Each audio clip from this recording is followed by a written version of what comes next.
24 to 105 RF f2.8 USM IS-Z. Wow, that is a mouthful. Lens with me for almost 2 months, and here is my thoughts. The Canon 24 to 105 f2.8 is stunningly beautiful for photography. Like, I am a hybrid shooter. I shoot photos, I shoot videos. The 24 to 105 first struck me as superbly well done. It just misses its mark in terms of the materials they would use compared to the EF line. Now let me preface this by saying I have been doing this for a long time, since 2017. Most of the lenses that are of premium range, starting with the 70 to 200 onward, are made from really good material. Let me show you what I mean. Now, right out from the box, this is what you get, right? You get the Canon 24 to 105, and you have a lens hood. But we're not going to be talking about this, right? Now, look at this and compare this with the build quality you get from this, right? So you can clearly see in terms of weight, this and this are very comparable. This is probably about 1.4 kilos. This is probably about 1.3 kilos. And this, ladies and gentlemen, is the EF 7200 Mark 1. Now, if you look at the both of them, you can really see how and why prices keep going up and material prices are going up. So manufacturing has clearly taken a lot of cuts to be giving us these premium products, but with a lower quality. I really do like this. I really do like how the texture feeling, like this is metal, but at the same time they're really nicely textured, so you don't get much fingerprints. You know, if I use my fingernail and if I scratch this lens, nothing happens. Nothing happens. And this is superb. This is really well done. Like, if I were to drop this lens, I would be very much confident to say it still works.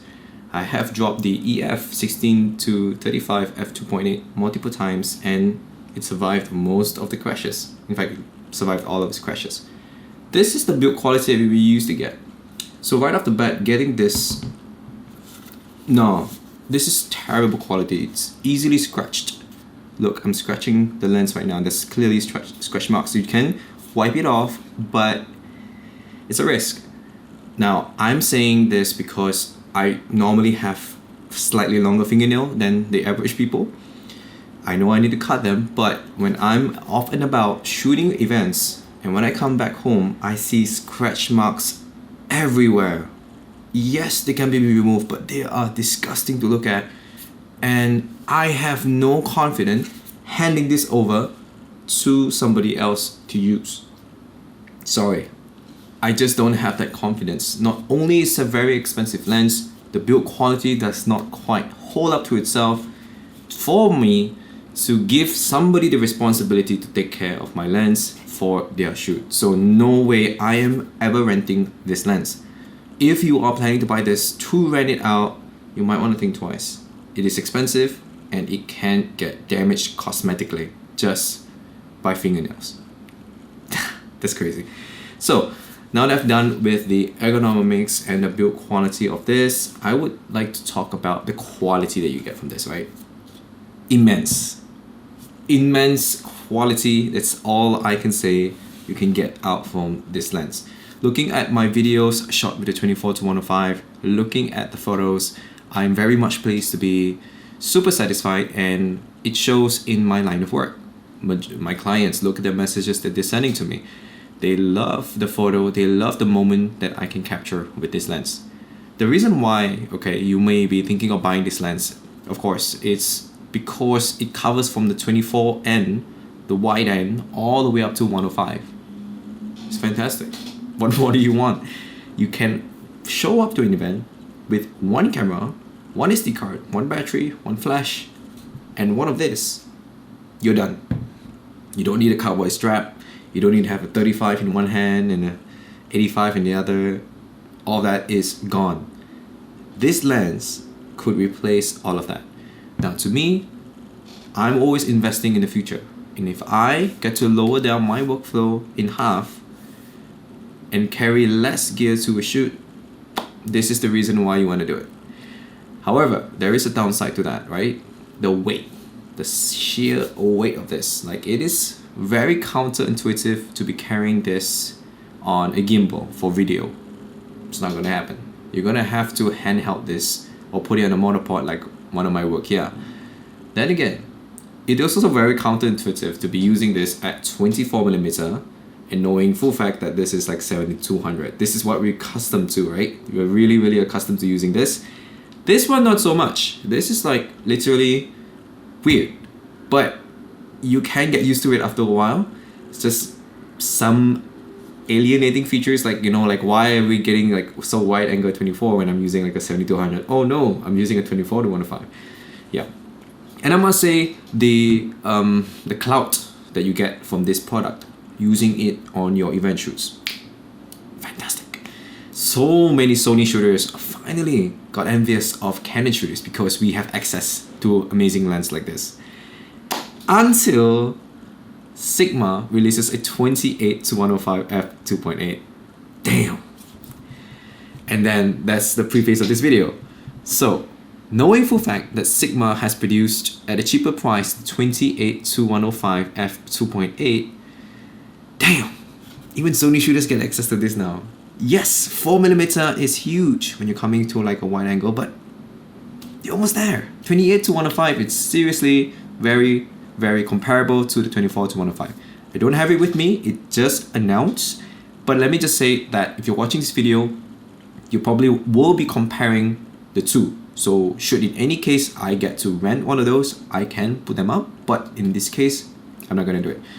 So then that begs the question, right? So if this solves the problem of you having just one body, if this solves the problem of you having a 2.8 low light scenario, whatever not, should you get this lens in 2024? You know, the title of this video, right? I would probably say hold your horses. The Sigma 28-105, if they happen to come out with an RF mount or buy a Sony adapter to a Canon, if you will, that is pretty good enough an option, right? Like, this cost so much money. I bought this for 13,000 ringgit Malaysia. That's like what, 4,000 USD? That's a lot of money. That's a lot of money for a single lens. And I don't get jobs every day, right? And I don't definitely not want to put this on my tripod and shoot a YouTube video. So then, of course, the next question is, you know, I'll probably be using this lens for hobby / travel and occasionally photo shoots, but never for video, right? Because video, I'm always on a gimbal, and I would very much prefer to have a smaller profile, the 14-35 f4. I love 14mm. I can't work with 24mm. It's just not my style. When I'm shooting for videos, event highlights, I always want to go for the wider angle. So I always go for this lens, and I don't really use this much anymore. I would only recommend you buying this if you are serious in photography. Video, you might want to think again. Okay? So, with that in mind, I've addressed a couple of concerns and my initial thoughts on owning this 24-105 as of 2 months from now. So I hope that I've answered some of your dilemma, some of your questions as to how I've enjoyed myself using this 24-105. And yes, I would say in my final verdict, the clout that you get from owning this lens is well worth the money. Just to get those Sony people envious over the Canon systems, it's perfect. Just that now Sigma has announced the 28-105. Like, come on, like, I was enjoying my clout for like a good 2 months, and yeah, it is coming soon, you know? Like, the future of event videography, photography, I mean, you will get people just shooting one body, one lens. That's it. You don't need 2 bodies, 2 lens, 2 flash, 2 camera angles, you know. None of that no more. One lens that can cover 24-105, or in that case 28-105 for the Sigma one. Done. You're well to do, right? So anyway, folks, I hope I've answered some of the questions about buying this lens. Should you or should you not? My honest answer is don't do it yet. Wait for the outcome of the 28-105 from the Sigma. We'll see where that leads you into the future in terms of how you can acquire this for either cheaper price or jump ship to Sony and use that and not Canon. it's, you know, it's dependent on you, right? So anyway, folks, thank you so much for watching. My name is Rodric. If you want to catch some of my event videography video highlights, it'll be here. And as well as if you are also shooting events and you just want a bit of a tips or headliner guides, right? So I have a free PDF that you can download, and this is basically like me showing you my way of doing event videography, and perhaps you may get a few pointers on that. So it is absolutely free. The link should be provided in the description below. So if you are subscribed to my channel, you can see it, and if you don't see the link there, chances are you may need to go into my Instagram, which is links down below, to get the link from my Instagram on my Linktree profile. Alright, so thank you so much for watching again. Hope I'll catch you soon, and enjoy your day, folks. Keep shooting.